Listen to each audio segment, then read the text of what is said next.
It's not often that a piece of media comes along and defines an entire generation. Among video game genres, the world of first-person shooters is particularly oversaturated, with every other title seeming like a reskin or a clone of something else in the market. Creating something distinct and immersive while maintaining an experience that is fun and competitive is a juggling act that few have successfully pulled off. So when a little-known Macintosh developer put out a game called Halo in 2001, it shocked the world by completely revolutionizing an entire genre and changing the video game industry forever.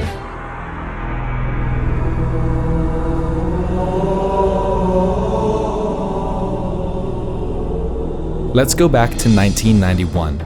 At the University of Chicago, budding mathematics major Alex Seropian was taking his first steps into game development, coding his own version of Pong for the Mac, and publishing his first full game, Operation Desert Storm. Seropian would meet fellow classman Jason Jones, who was working on his own game called Minotaur. The two teamed up and founded a gaming studio called Bungie. Jones and Seropian began as game developers for the Macintosh, as it was generally seen as a more open market for independent developers to get a foothold in the industry. Bungie's first commercial success on the Mac was an FPS called Pathways into Darkness, released in 1993, and the profit they earned from the game would allow them to move Bungie into a new office in the south side of Chicago, as well as hire on a few new employees. During the next 7 years, Bungie would develop 2 titles that would be pivotal in the creation of what would eventually become Halo. The first was Marathon, released in 1994, and Myth: The Fallen Lords, released in 1997. Marathon was one of the first titles to incorporate free look into a first-person shooter, which allowed players to look up and down with the mouse or keyboard. This added layer of verticality was something that no other shooter had done up until that point. Their second big hit, Myth, was a real-time tactics game that focused purely on strategy, removing all the tedious RTS elements like resource management and tech trees. Myth's expansive maps, coupled with the importance of using terrain advantageously, were pivotal to the map design of Halo a few years down the road. Both Marathon and Myth helped to thrust Bungie into the limelight as one of the best Mac game developers around. Their next title, codenamed Blam! Was originally envisioned as a sci-fi reskin of the Myth games. Footage during the game's early development shows big, open worlds and a gritty military aesthetic.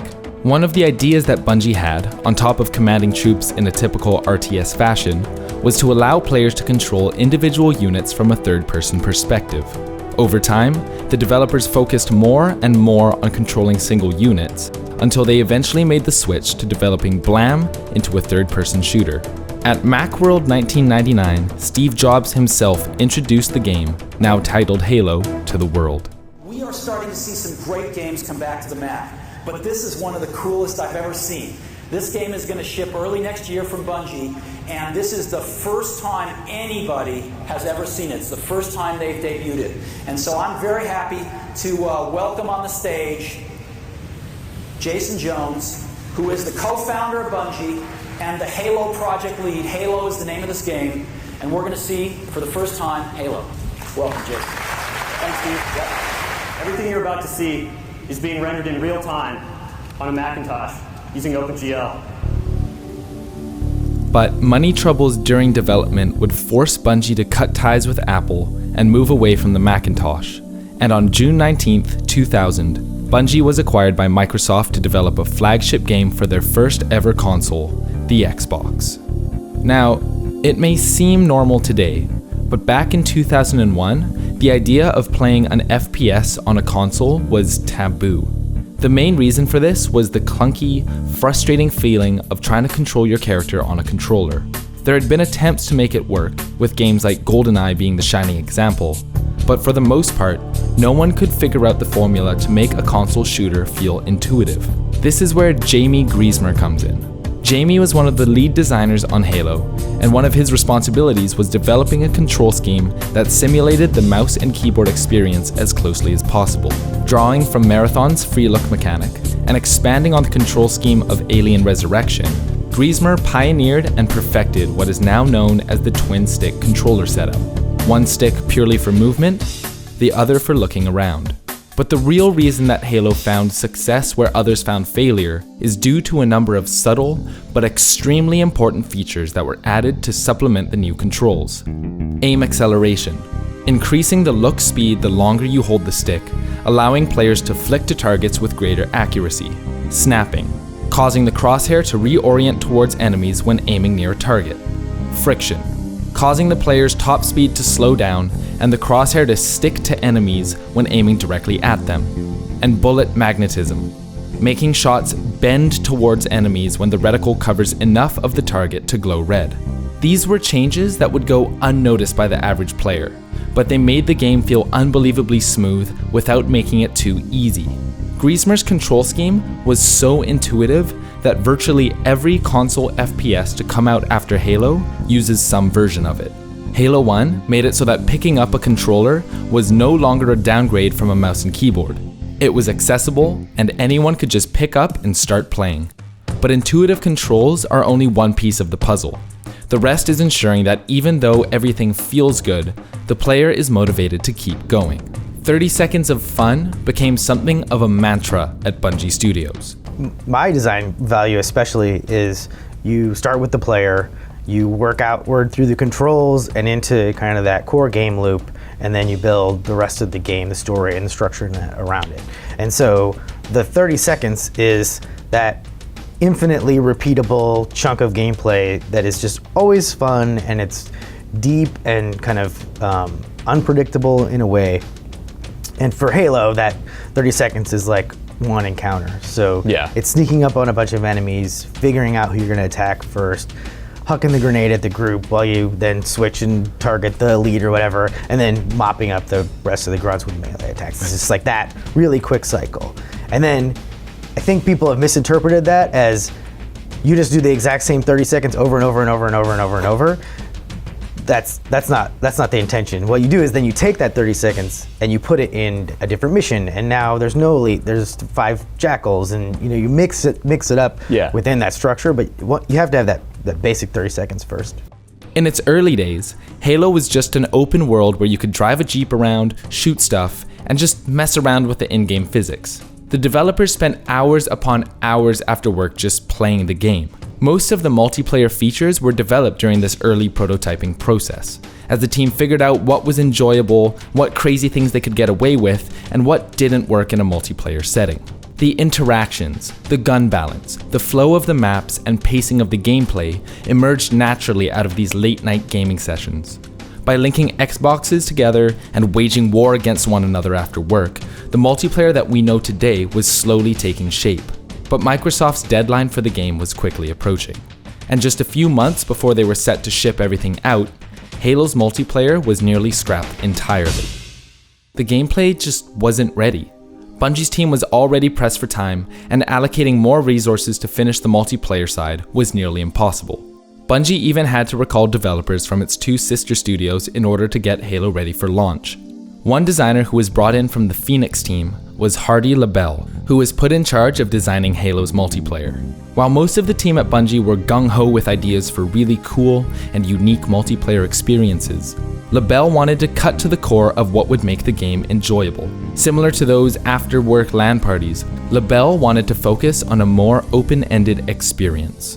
I wanted to make a party game with shooter mechanics. I wanted to make a game that Nintendo could ship, but it was using shooter mechanics. It wasn't using goofball, Mario mechanics or Zelda mechanics, whatever. And that affected the game types that we chose. It affected the sound effects that we designed, the visual effects that we designed. I really wanted it to feel like a party game with shooter mechanics, because I knew that if we put that out there and people could sit down on the couch and play together, or they could connect their Xboxes together across like a subnet on a LAN, that it would just create this incredibly powerful viral effect of people kind of enjoying the game. And so for me, I really wanted it to be as simple as possible. I wanted it to be as accessible as possible.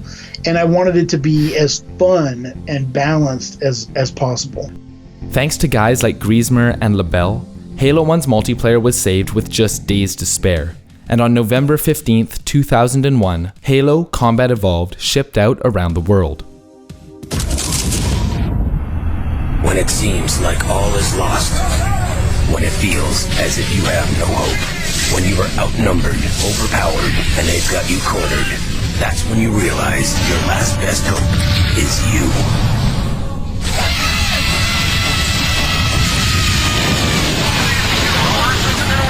Halo, Combat Evolved, rated M for mature. Received with critical acclaim, the Halo fanbase exploded in the months after its release. Just about all Xboxes shipped with a copy of Halo, so everyone and their grandma had their hands on a copy of the game. And because the game was released before online play was a thing, in order to play against other people, you had to be physically present with them, at LAN parties, in college dormitories, and even tournaments. Halo was a game worth dragging your CRT and Xbox to your buddy's place, hooking up a bunch of consoles, and playing all night long. Now we have this game going here, which is 16. Downstairs, I was just down there. They probably by now have at least a 16 game going on. They keep on bringing in more stuff, and it seems to be expanding. Playing offense. Oh my!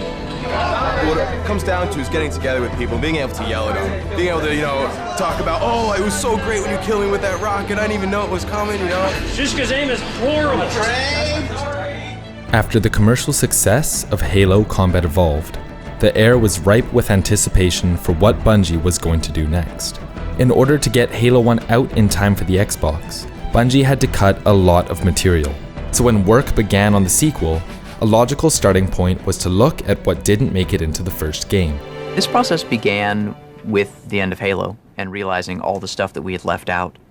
And Jason and I and Jamie and a few other people sitting down and thinking really hard about, oh, wow, what did we really want to tell? And then Jason locked himself in a room for a while and organized his core ideas, and then came to me and said, hey, these are my thoughts about a story for Halo 2.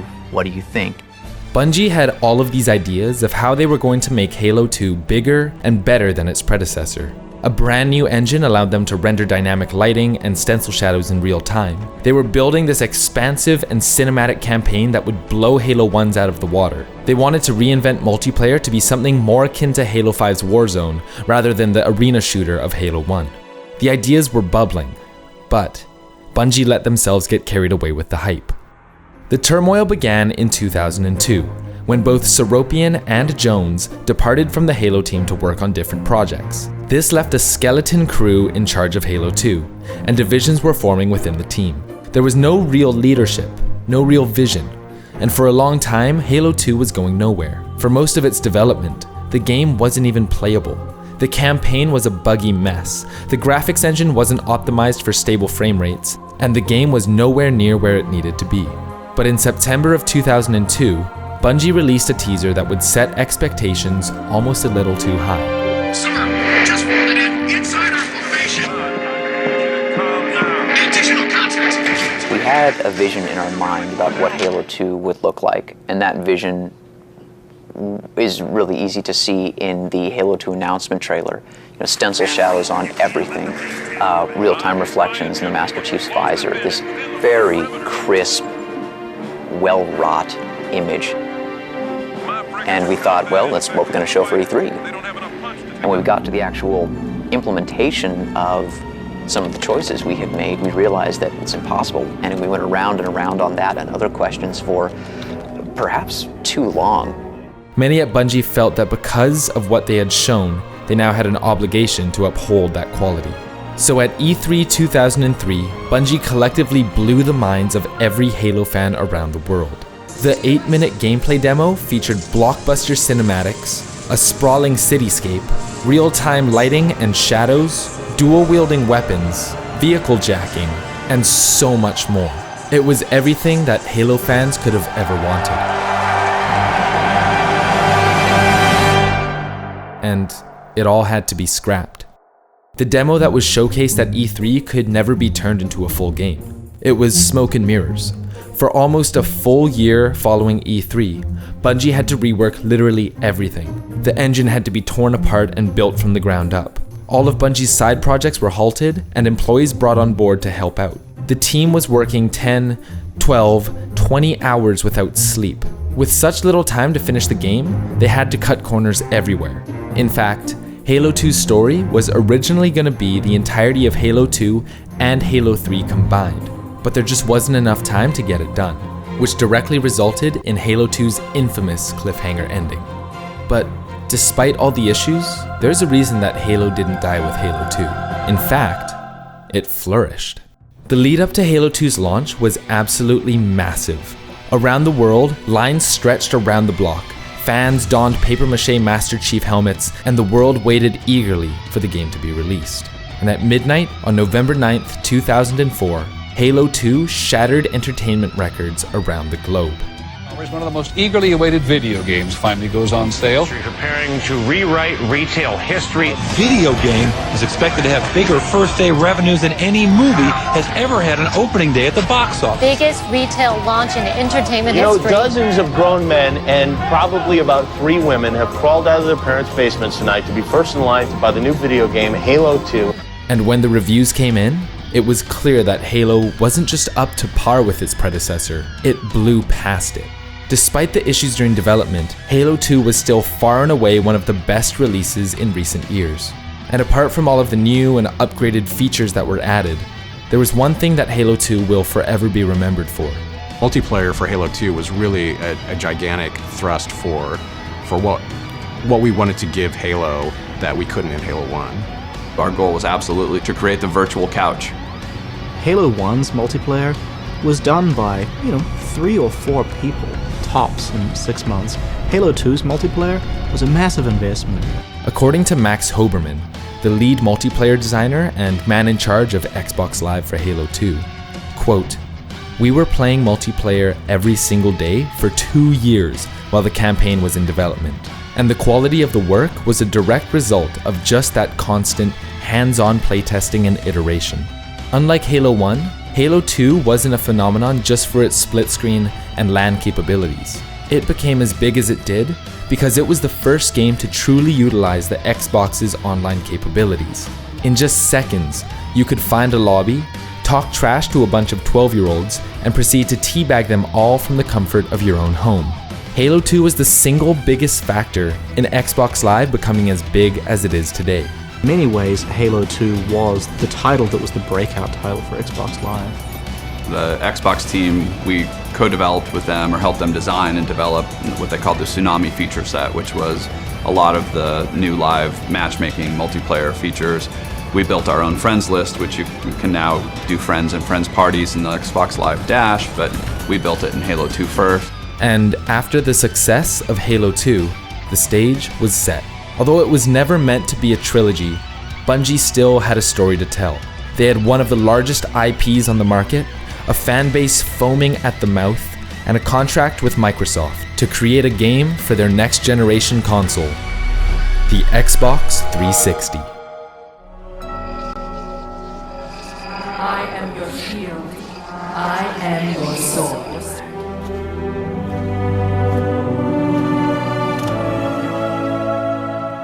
I know you, your past, your future.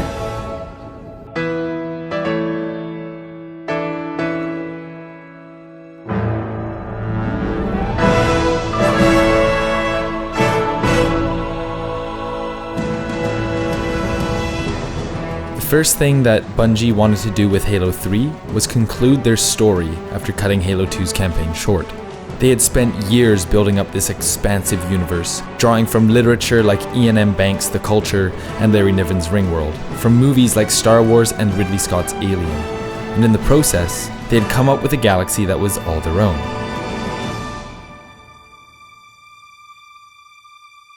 But real leadership was absent during the first few months of Halo 3's development, and the first draft of their story was written by committee. When they were reading over it for the first time, it became apparent that not very much happened. So Halo's composer, Marty O'Donnell, stepped in to help guide the narrative in a more compelling direction. We write the first draft of the script, but it's not great. Man, do I really want to give all this credit to Marty? I didn't see any shape to this story. Nothing happy, nothing sad, nothing intense. But premature firing will destroy the arc. It's like, I think it needs more punch. Unacceptable! Unacceptable! What it really needs is some death.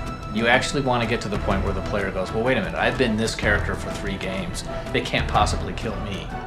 The death of Sergeant Johnson, the betrayal by 343 Guilty Spark, the torture of Cortana. Halo 3 needed to make the player feel like they were facing real danger. But compelling story wasn't all that Marty contributed. Marty's pretty amazing. Marty makes pretty much everything we do twice as good, and that makes me really angry because he's just about the only individual who has that level of contribution to the team, but I would never say that to him. It's hard to describe the kind of music in Halo. According to Marty, when he first joined Bungie in the late 90s, he was given 3 words. Ancient, epic, failure. But that was all he needed. Bringing together Gregorian chants, tribal drums, electric guitars, and classical orchestration, Marty composed one of the most iconic video game soundtracks of all time. When he was working on Halo 2, they even brought on legends like Steve Vai and John Mayer to provide lead guitar for a number of tracks. The result is a pounding score that elevates the Halo games from a good sci-fi story to an iconic one.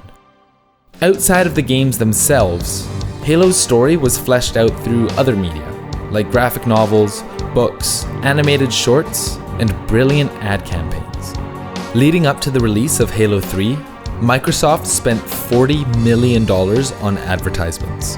Trailers like Starry Night, which debuted during Monday Night Football, the Iris alternate reality game, Neil Blomkamp's live-action short Halo Landfall, and the Believe ads brought the world of Halo to life. Microsoft wanted to extend Halo past the hardcore fans and appeal to casual gamers as well, because with their new console hitting the market, selling more Halo meant selling more Xbox 360s. Speaking of the Xbox 360, now armed with a new console and the upgraded hardware that comes with it, the possibilities for Halo 3 were endless. High dynamic range, global lighting, enormous maps, 4-player co-op, fully customizable armor, 5.1 surround sound. I could go on for hours. But on top of all the technical capabilities, 2 game modes were developed that added immeasurable depth to the Halo experience: Theater and Forge. Theater mode allowed players to go back and watch any games that had been played, but not just a recording from their own perspective. Theater allowed matches to be viewed from the third-person point of view, from what other players were seeing, and even from a free-look camera that let you fly anywhere in the map. It opened up the possibilities for game analysis, montages, machinimas, you name it. And then there was Forge, a map builder which allowed players to take any map in the game and add spawn points, terrain, weapons, vehicles, and create basically anything they wanted. Downloadable maps like Foundry and Sandbox, which were basically blank slates for the Forge mode, gave the players even more free reign to build and create things all their own. Forge's open-ended approach to creation tied in perfectly with Halo's custom game settings, where players could change character speed, gravity, loadouts, shield strength, and so much more. And together, anything created in Forge could be designed with custom games in mind. Want to build a giant Jenga tower or a racetrack? How about a 1-to-1 model of the White House or an elephant tank cannon? Forge made all of this possible, and more. And whatever players made in these modes could be uploaded and downloaded via Bungie's file share system. Screenshots, video clips, Forge creations. If you saw a cool custom games video on YouTube, you could download the map and the game type and be playing with friends within minutes. Halo 3 opened up the online experience, allowing it to be curated by the players rather than just playlists made by the developers. But if Forge and custom games were the epitome of casual play in Halo, then there must be something more competitive, right? During the Halo 2 era, tournaments had been growing in popularity, and the driving force behind this was Major League Gaming. With the release of Halo 3, these tournaments absolutely exploded. Events were streamed on national television, hundreds of thousands of dollars were put up for grabs. Halo 3 became the esport played in North America. Teams like Carbon, Final Boss, and Straight Rippin' were the best around, and players like Ninja, Snipedown, and Walshy made their names on the main stage at MLG events. Halo 3 helped bring esports out of shadowy basements and into the limelight. The esports scene, the multiplayer features, the Trilogy ending campaign, looking back on it, the release of Halo 3 was a perfect storm. Halo wasn't a game developed by a corporation looking to maximize profits. It didn't include microtransactions. It didn't gouge the player base. It was designed and built by those who had a genuine love of what they were doing. The guys at Bungie were fans first, gamers who wanted to make something that they could share and be proud of. Countless small developers have been destroyed by corporate acquisition. Big names like Microsoft and EA seem to have a knack for taking studios like Pandemic and Mythic and crushing that spark that made them special in the first place. But Bungie refused to let the corporate atmosphere change their approach to making games, and continued to do things their way throughout their tenure with Microsoft. Halo 3's predecessors brought first-person shooters to the console, and then brought the console online. Halo 3 was the culmination of all the groundbreaking work Bungie had done up until that point. And with the weight of expectation on their shoulders, Bungie delivered a game that did everything, and I mean everything, right. After Halo 3, Bungie would go on to release 2 more games with Microsoft, Halo 3 ODST and Halo Reach, before splitting off and starting a new project with Activision called Destiny. But for a team that started out as a bunch of college kids messing around on the Macintosh, few would have expected Bungie to create something as big and as important to gaming as Halo.